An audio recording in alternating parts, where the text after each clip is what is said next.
उन्हाळ्यामध्ये भूक तर खूप लागते, परंतु जेवण मात्र जात नाही. अशा वेळी जेवताना तोंडी लावण्यासाठी आज आपण हा पाट्यावर वाटून केलेला आणि छान स्मोकी फ्लेवर दिलेला झणझणीत कैरीचा ठेचा बनवलेला आहे. अगदी चवीला अप्रतिम लागतो आणि फक्त उन्हाळ्यामध्येच हा ठेचा खायला मिळतो. त्यामुळे ही रेसिपी मिस करू नका आणि ही पाट्यावर वाटतानाची रेसिपी पाहून तुमच्या आईची किंवा आजीची आठवण आली असेल तर एक कमेंट मात्र नक्कीच करा. सो हाय, मी कविताच किचनमध्ये स्वागत करते आणि मी तुमच्यासाठी घेऊन येत असते दररोज दुपारी 12 वाजता नवनवीन रेसिपीज आणि त्याही वर्षभर 365 रेसिपी. त्यामुळे चॅनलला सबस्क्राईब करा. आज आपण झणझणीत पाट्यावर वाटलेला स्मोकी फ्लेवरचा कैरीचा ठेचा बनवत आहोत. त्यासाठी या ठिकाणी मिरच्या घेतलेल्या आहे. हिरवी मिरची मात्र ताजी फ्रेश घ्यायची आणि पूर्ण कमी तिखट असलेली घ्यायची, म्हणजे ठेचा छान असं चवीला तयार होतो. त्यामध्ये टाकायचा लसूण, थोडीशी कोथिंबीर, त्यानंतर यामध्ये टाकायचं जिरं थोडंसं मी जास्त वापरणार आहे. अगदी थोडंसं तेल टाकायचं आणि या ठिकाणी मंद आचेवर या हिरव्या मिरच्यांचा छान असा स्वाद किंवा छान असा सुगंध येईल अशा पद्धतीच्या भाजून घ्यायच्या. भाजताना घाई करायची नाही. मंद आचेवर छान अशा हिरव्या मिरच्या भाजून घ्या, म्हणजे ठेचा चवीला छान असा होतो. तुम्हाला छान स्मोकी फ्लेवर हवा आहे ना, तर या ठिकाणी एक कैरी घ्यायची. कैरी घेताना खूप जास्त आंबट घ्यायची नाही, थोडीशी आंबट गोड चवीची कैरी घ्या, म्हणजे ठेचा चवीला छान लागतो. कैरी छान अशी स्वच्छ धुवून घेतलेली आहे. त्यानंतर कट करून घेऊया. आता साधारणतः अर्धी वाटी होईल एवढा ताजा छान असा ठेचा बनवत आहे.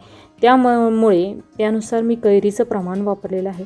कैरी जर खूप जास्त गोड असेल तर कैरीचं प्रमाण जास्त वापरलं तरीही चालणार आहे, किंवा तुम्ही किती क्वांटिटीमध्ये करत आहात त्यानुसार कैरीचं प्रमाण तुम्हाला कमी अधिक करायचं. छान एवढ्या कैरीला मी वरील बाजूने कट देऊन घेणार आहे आणि त्यानंतर ही कैरी आपल्याला छान शेगडीवर भाजून घ्यायची. शेगडीवर भाजताना तिचा बाहेरील भाग आहे तो थोडासा भाजलेला झाला की लगेच काढून घ्यायची, म्हणजे छान स्मोकी फ्लेवरची ही कैरी होती. तुम्ही पाहू शकता कैरी भाजण्यासाठी साधारणतः मला 3 ते 4 मिनटं एवढा वेळ लागलेला आहे. छान स्मोकी फ्लेवरची ही कैरी भाजून झाली होती. वरची साल काढायची नाही, तशीच ही कैरी यामध्ये टाकायची, थोडीशी बारीक कट करून घ्यायची. त्यानंतर थोडंसं मीठ टाकायचं आणि गॅस बंद करून अगदी 1 ते 2 मिनटासाठी ही कैरी यामध्ये मिक्स करून घेतली. आणि अगदी थोडीशी कैरी जी आहे ती कच्चीच कैरी मी तशीच यामध्ये टाकणार आहे. आता या ठिकाणी टाकलेली आहे, अगदी थोडीशी कैरी टाकलेली आहे. तुम्ही जर घेतलेली कैरी भाजण्यासाठीची आंबट असेल तर थोडीशी गोड कैरी यामध्ये ॲड करा. आणि हा ठेचा आपण गरम कढईमध्ये तसाच ठेवला होता, त्यानंतर काढून घेतलेला आहे आणि डिशमध्ये काढून घेतल्यानंतर तुमच्याकडे जर दगडी खलबत्ता मोठ्या आकाराचा असेल तर तुम्ही त्यामध्ये करू शकता. परंतु ठेचा म्हटलं की मी तो पाट्यावरच वाटते आणि पाट्यावरली जी चव आहे तशाच पद्धतीची चव ही दगडी खलबत्त्यामध्ये देखील येते. त्यामुळे तुमच्याकडे जर मोठ्या आकाराचा दगडी खलबत्ता असेल तर त्यामध्ये देखील तुम्ही हा ठेचा तयार करून घेऊ शकता. आणि अगदी छान परफेक्ट असा ठेचा मी पाट्यावर वाटून घेत आहे. आपल्या चॅनलचा जो कांदा लसूण मसाला तयार होतो त्यासाठीचा कांदा लसूण देखील मी अशाच पद्धतीचा पाट्यावर वाटून घेत असते. त्यामुळे मसाला आपला स्पेशल आहे. तुम्हाला जर कांदा लसूण मसाला घ्यायचा असेल तर नक्कीच संपर्क करा. या ठिकाणी छान अशी आपली हा कैरीचा ठेचा वाटून होत आहे. तोपर्यंत तुम्ही जर चॅनलला सबस्क्राईब केलं नसेल तर प्लीज सबस्क्राईब करा. सबस्क्राईब बटन हे या व्हिडिओच्या खाली कविताच किचन या चॅनलच्या नावासमोर दिलेलं आहे.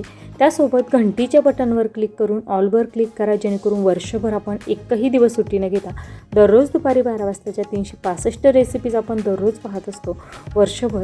त्या सर्व रेसिपींची नोटिफिकेशन ही तुमच्या मोबाईलवर येईल आणि कोणती रेसिपी मी दररोज दुपारी 12 वाजता यूट्यूबवर अपलोड केलेली आहे ते समजण्यास मदत होईल. त्याचबरोबर तुम्हाला हा कैरीचा ठेचा पाहता क्षणी खावासा वाटला असेल तर एक कमेंट करायला विसरू नका आणि एका व्यक्तीला शेअर नक्कीच करा.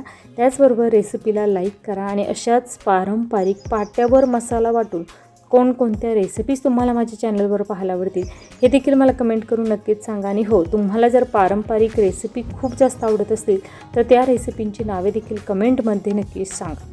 हे पहा, अवघ्या 2 ते 3 मिनटामध्येच आपला हा ठेचा छान असा वाटून तयार झाला आहे. खूप छान असा तयार झाला आहे. दगडावर जेव्हा हा ठेचा वाटला जातो त्यावेळेस तो ठेचा चवीला अतिशय वेगळ्या चवीचा लागतो. त्यामुळे तुम्ही देखील अशा पद्धतीचा ठेचा एकदा नक्कीच बनवा.